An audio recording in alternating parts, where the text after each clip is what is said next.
A lot of people don't think about when they're drinking a tea or something of that sort that it can actually cause them to die, because we've reported on the shocking increase in opioid-related deaths and how even deadlier synthetic drugs are created to fuel this national crisis. But this next one, this is a shocking story. Why?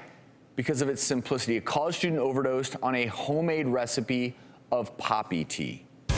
Lately, there have been a number of reports in the news about the increasing epidemic of heroin overdoses in the U.S. But even more horrifying is the possibility of a deadly opiate overdose from simple ingredients easily purchased over the counter. Recently, a toxicology report confirmed that a Virginia college student died from drinking something called poppy tea. The tea is said to produce a euphoric effect and is made from commonly available products, including poppy seeds. What can we do to make sure our kids are safe from poppy tea?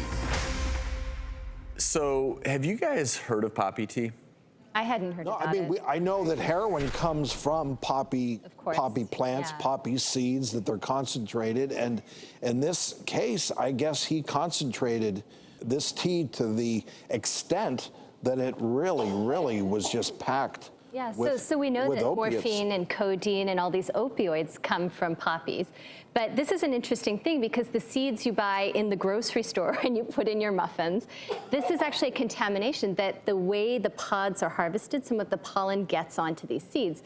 So it's really not necessary. You don't know how much might be on those seeds. And so these students have found these recipes on the internet and they're brewing this tea that has the same opioid, heroin, morphine effect that's a hallucinogen. But in this case, because you just don't know how much you're getting with the tea, he actually overdosed. A college student living in a frat house, or this took place in a frat house.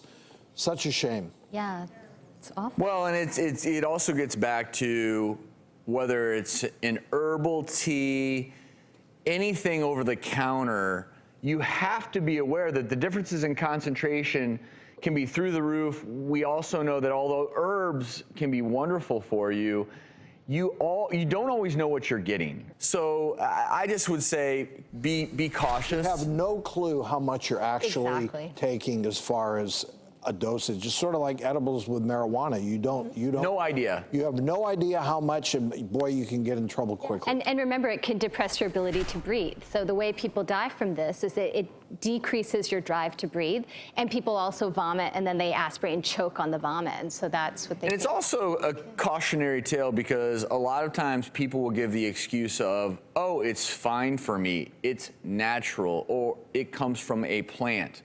Well, most drugs do come from a plant or a seed, in this case, the poppy seed. And that's why just because it's natural doesn't mean that it can't kill you. Yeah. And I think it's a dangerous misconception that look, synthetic drugs can kill you, natural drugs can kill you as well. But you make such a great point. So many of these things are on the internet that kids in college, they're good at the computer, they find this stuff and they want to try it out. And it's readily available. Right? Cautionary tale, and So hopefully this won't happen again because of this particular story, and this obviously poor young man lost his life.